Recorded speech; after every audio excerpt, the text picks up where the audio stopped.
አንድ ጋና ውስጥ የተደረገ አንድ ማለት እንትን ትንቢት እስከዛሬ የሚገርመኝ ነገር ልንገርሽ። ከቀኑ 6 ሰዓት ከ20 ላይ አንዷ ከጉባኤ ላይ ብድግ ትልና ትንቢት ትናገራለች። ልክ አምልኮ ሊያልቅስ ምን ብላ ትናገራለች? አንተ ሰውዬ 8 ሰዓት ላይ ወደ አሜሪካ በረራ ታደርጋለህ አለችው። አንዱ 6 ሰዓት ከ20 ነው የሚበረው። ስንት ሰዓት? 8 ሰዓት። ሰውየው ፓስፖርት የለውም።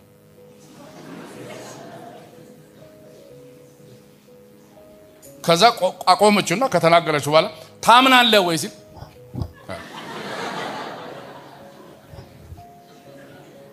ልክ አምልኮ አልቆ ወደ ውጪ እንደዚህ ሰው ሲወጣ ስፔሻል የሆነው የአሜሪካ ስፔሻል ፎርስ ከበበውና ሰውየውን በሰንሰለት አስገባና በመኪና ውስጥ አስገብቶ አርጎ በአውሮፕላን ጭኖ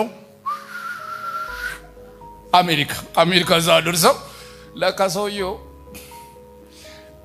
አንድ እነሱ የሚፈልጉትን አሸባሪ ይመስላል። ጽም አቆራረጡ መላጣው እና ዲኤንኤው መርምረው ምን ብሎ ካዩ በኋላ መጡ። ሶሪ በጣም ሶሪ ለተፈጠረው ስህተት። እንዲህ አይነት ሰው ፈልገን አንተን ይመስላል ይሄው ፎቶ አንተን የሚመስል ሰው ነው። ግን አሁን ይሄን ጥፋታችንን በሆነ ነገር መካስ እንፈልጋለን። ምንድነው አለ ዘናው ከፈለክ እዚያ አሜሪካ መኖር ትችላለህ። የመኖሪያ ፈቃድ ይሰጣል፣ ፓስፖርት ይሰጣል። አልፈልግም ካልክ ደግሞ ወደ ጋና መመለስ ትችላለህ። ሰውየው ዘና ብሎ ጌታ ተናግሮኝ ነው የመጣው። ወሬ ድሮም ያለው ጌታ ተናግሮኝ ነው። ስሙ ይባረክ። ከተናገረ ሃሎ አሞኛል ሚችል ሰው ፓስተር የለም። መታችሁ ጸልዩ ነው እንጂ እዛ ቁጭ እንዴ። እኔ አንዳንድ ሰው ስለምን ልጸልይ ሲባል ያው መንፈስ ቅዱስ ይነግርሃል። እኔ የከብት ሐኪም ነኝ እንዴ? እንዴት ነው ዝም ብዬ እንዴት ነው ማለት? አሁን የከብት ሐኪም በሬውን እንዴት ነው የሚያም ብሎ ይጠይቃል? አይጠይቅም። በሬውን አይጠይቅ እንጂ ጌታውን አይጠይቅም። እንዴት ነው ይሄ ጸጉሩ የቆመው ከመቼ ጀምሮ ነው ይላል። ሳርምቢ ያለው ከመቼ ጀምሮ ነው ይላል። ለበሬውም ጌታው ይጠይቃል። ዝም ብለህ ልሙጥ ሆነ ቆመህ እንዴት ነው እንኳን ነግረህ እንኳን እኔ ጸልዬ ላንተ መጥፎ ነውና ነው አንተ ይጥራ ምን ታመም ያለው ነው ብሎ ያ ብቻ ነው። ይሄ ሁለተኛው ቆሎ በቤተክርስቲያን ኦቶሪቲ ከዛ ዘይት ቀብተው አሁን ማንም በብልቃጥ ይዞ በፌስታል ይዞ የሚዞረውን ዘይት ማለት ሳይሆን በቤተ ክርስቲያን ኦቶሪቲ ስር ማለቴ ነው። ልቀጥል። ሶስተኛ ቃሉን ላከ። ምን አደረገ? ከመከራቸው ስቴጅ 3 በአማኝ ሁሉ ውስጥ በቤተ ክርስቲያን ኦቶሪቲ ስር በቃል ውስጥ። አራተኛ የመፈወስ ስጦታ ያላቸው አሉ። እሱ አራተኛ ነው። ደግሞ በየቤተ ክርስቲያኑ የመፈወስ ስጦታ ያላቸው ለየት ያለ ስፔሻል ስጦታ ያላቸው ሰዎች አሉ የሉም? እነዚህ ስፔሻሊስቶች ኮንፈረንስ ሰሞን ነው የሚመጡት። እኔ አንዳንድ ሰው ስለምን ልጸልይ ሲባል ያው መንፈስ ቅዱስ ይነግርሃል። እኔ የከብት ሐኪም ነኝ እንዴ? እንዴት ነው ዝም ብዬ እንዴት ነው ማለት? አሁን የከብት ሐኪም በሬውን እንዴት ነው የሚያም ብሎ ይጠይቃል? አይጠይቅም። በሬውን አይጠይቅ እንጂ ጌታውን አይጠይቅም። እንዴት ነው ይሄ ጸጉሩ የቆመው ከመቼ ጀምሮ ነው ይላል። ሳርምቢ ያለው ከመቼ ጀምሮ ነው ይላል። ለበሬውም ጌታው ይጠይቃል። ዝም ብለህ ልሙጥ ሆነ ቆመህ እንዴት ነው እንኳን ነግረህ እንኳን እኔ ጸልዬ ላንተ መጥፎ ነውና ነው አንተ ይጥራ ምን ታመም ያለው ነው ብሎ ያ ብቻ ነው። ይሄ ሁለተኛው ቆሎ በቤተክርስቲያን ኦቶሪቲ ከዛ ዘይት ቀብተው አሁን ማንም በብልቃጥ ይዞ በፌስታል ይዞ የሚዞረውን ዘይት ማለት ሳይሆን በቤተ ክርስቲያን ኦቶሪቲ ስር ማለቴ ነው። ልቀጥል። ሶስተኛ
ኢየሱስን የመሰለ ጌታ አግኝቶ የሱ አገልጋይ መሆን የሱ አጋፋሪዎች የርሱ ሎላልት የርሱ ደጅ ከፋቾች ዘጊዎች መሆን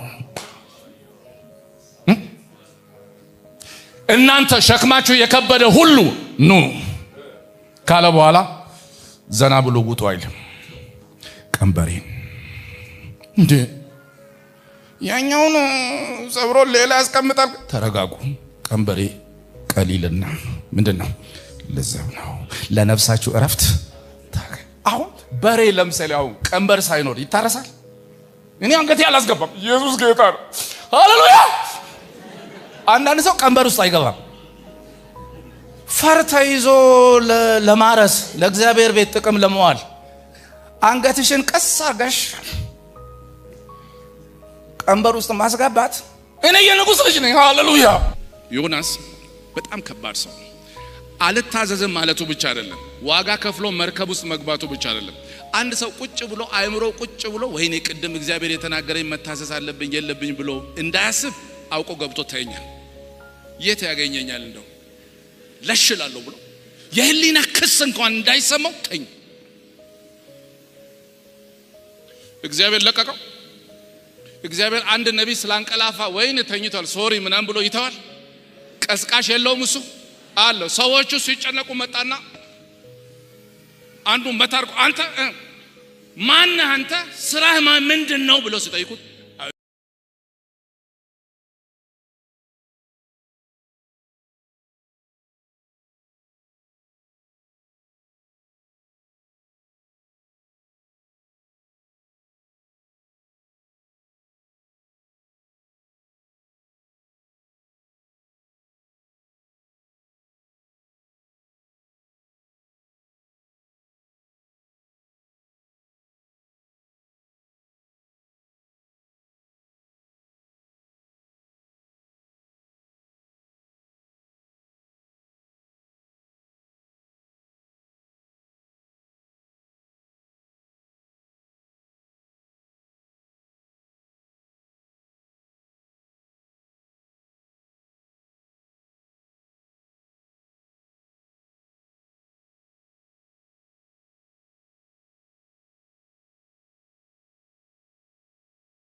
ተጠቅመን እኛ እናምጽበታለን እንጂ እግዚአብሔር አሳ ነባሪ እግዚአብሔር ያምጽበታል አያምጽ በፊት እሱ እምቢስን ነፋስና ባህሩን የፈጠረው ነው የተባለውን ያንን ነፋስና ባህር የምስራቁን ነፋስ ምን አደረገ አዘዘ ምን አድርጎ ኮንትሮባንድ ጭኖ የሚሄድ መርከብ አለ ስለዚህ ምን ይሁን እንዳያልፍ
በንስሐ ሊመልስ የሚችል ያንተ አገልጋይ እባብ መሆኑን አውቀህ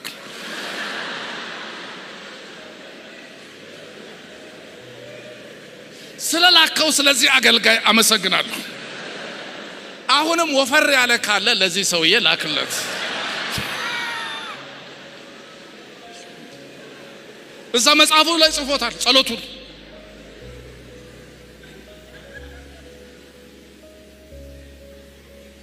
አንዳንድ ሰዎች በትህትና በቅንነት እንደዚህ ስትነግሯቸው አይመለሱም። ትራጃ የሆነ አስጨናቂ ከባድ ሁኔታ ካልገጠማቸው በስተቀር ልባቸውን ለእግዚአብሔር የማይሰብሩ ሰዎች አሉ። ጌታ በዓለም አዞርሃለሁ ብሎኛል። ሰይጣን ይዙር፣ አንተ ተረጋጋ። አንተ መዞር ብርቅ ነው እንዴ? ቱሪስት ነህ አንተ? ምን ያዞርሃል? መጀመሪያ ቀንበር ውስጥ አንገትን አስገባ። ከዛ በኋላ ምን ለነፍሳችሁ እረፍትን ታገኛላችሁ። አሁንም ቀንበር ተሸካሚ መሆንን እወቅ። ያ ቀንበር የመሸከም መንገድ የነፍስ እረፍት መንገድ መሆኑን እወቅ። ወልድ ባሮችም ነበሩ ይላል። ገዝቶ ያመጣቸው ብቻ ሳይሆን የሚገርመው እስቲ ይሄን ሰውዬ አሁን ሚስት ሲባል ስንት ነው ሚስት? ቆይ አሁን ለአንድ ሰው እንግዲህ አንድ ነው ይላል መጽሐፍ ቅዱስ። እንተው የፈለገ ቢሆን 10 አይበቃ? እውነት ነው ማለት ቃሉ አንድ ነው የሚለው ግን 10 አይበቃም ወይ ወገኖች? እሺ 20 አይበቃ? ለአንድ ወንድ 20 አይበቃ?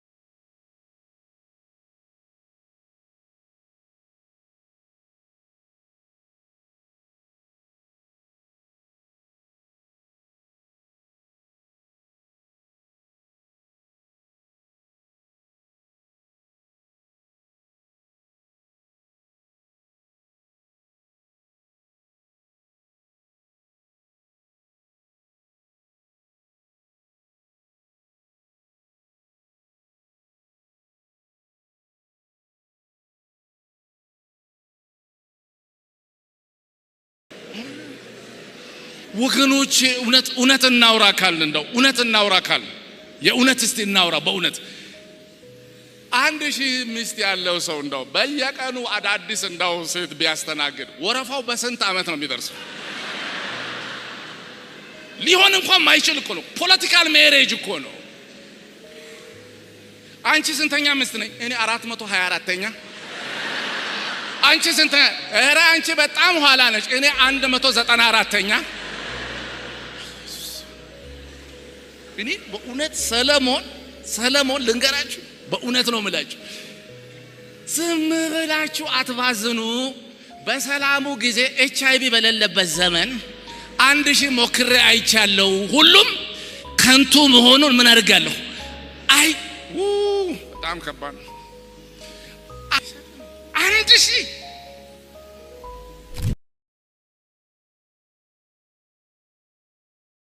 ብዙ በቸርች ውስጥ አድገናል፣ እናውቃለን። ከልጅነት እስከ እውቀት ብዙ ነገር እናውቃለን።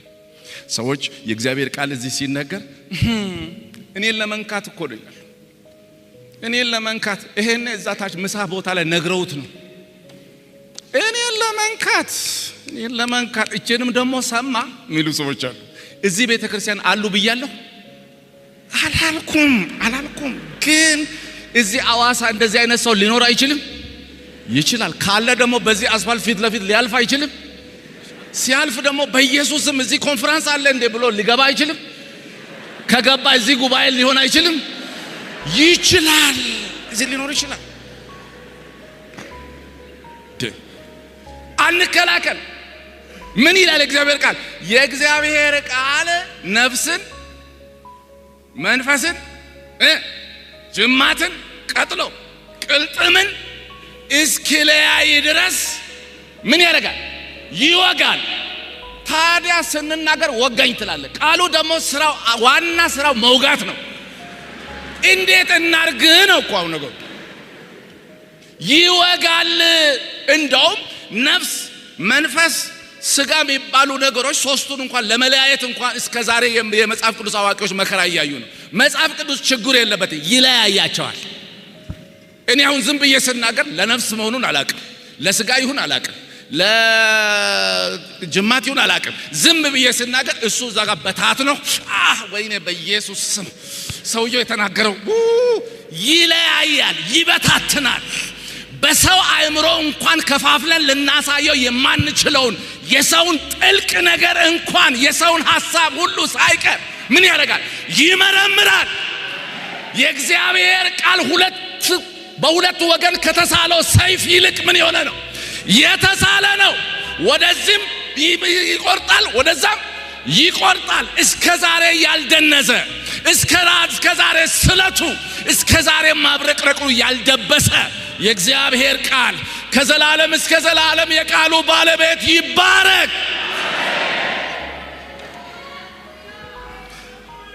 አትቆጡ፣ እውነት ሲነገር አትቆጡ። ዛሬ እኮ እውነት መናገር አይቻልም ማለት እኔ እናንተን ለማለት ፈልጌ ሳይሆን እውነት ጌታ ያውቃል። እውነት ይሄን ነው ብላችሁ ምን ለማለት ፈልጌ መሰላችሁ? ክብር ለማን ይሁን? ምንም ሳይናገርኩ ሰው በጓንት ያዘኝ ነው የሚለው።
ገልጥልኝ ጌታ ግን ሶስተኛ አይኔን እዚህ ላይ ቦግስ ያደርገው ጥቁር ነው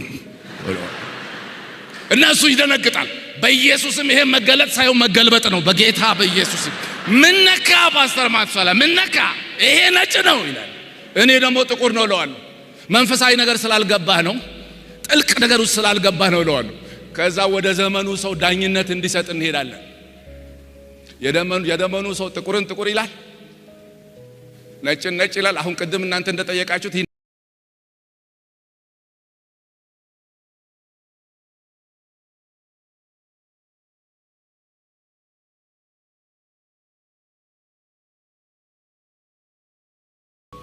እና እሱ ጋር ሄደን ስማ አቤት ይሄ ነገር እባክህ ግራ ገባን። ምኑ? እሺ እግዚአብሔር ያሳይ። ይሄ ነጭ ነው እላለሁ እኔ። ሰውየው ይደነግጣል። ይሄ ነጭ ነው ወይ? ይደነግጣል። ፓስተር ኢያሱ ደግሞ በጣም የሚያሳዝን ነው። ወንድማችን የሆነ አገር ሄዶ መጥቶ እንዲህ ተገልብጦ መጣ። ይሄ ነጭ አይደለም ወይ ይላል። የዘመኑ ሰው ደግሞ ምን ይላል? ዋናው ፍቅር ነው። መከራከር አያስፈልግም። ጌታ ክርክር አይወድም። ዋናው ምንድነው? ፍቅር ነው።